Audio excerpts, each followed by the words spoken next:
In this experiment, we'll be using a pendulum to determine the acceleration due to gravity.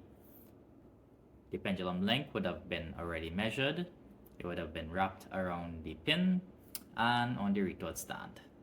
For longer lengths, you'll make sure that the pendulum is actually hanging over the side of the table. Now, in terms of measuring the timing using the stopwatch, we'll be using what is called the 3, 2, 1 countdown method.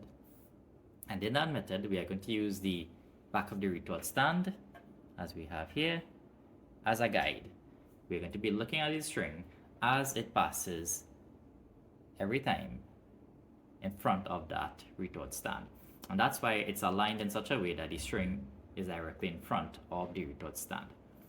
So we'll pull the pendulum to the side at a very small angle and then release it without force.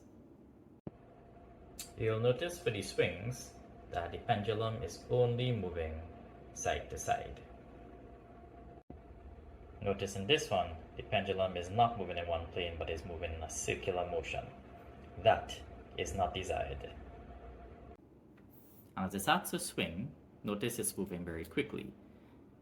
So what we are going to be checking and using the 3 to 1 countdown method for is to check from 3 to 2 to 1 every time it passes in front of that rod, going only in one direction.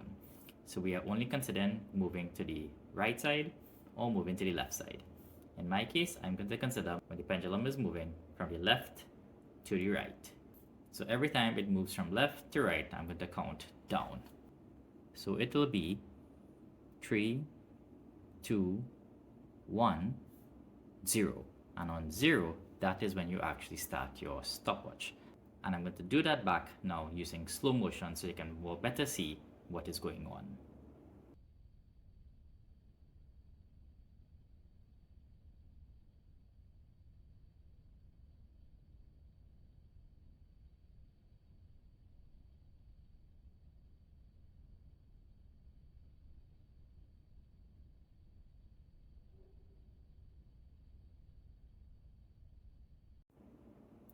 So at normal speed, that will be 3, 2, 1, 0, 1, 2, 3, 4, 5, 6, 7, 8, 9, 10. And that will be my time for 10 oscillations.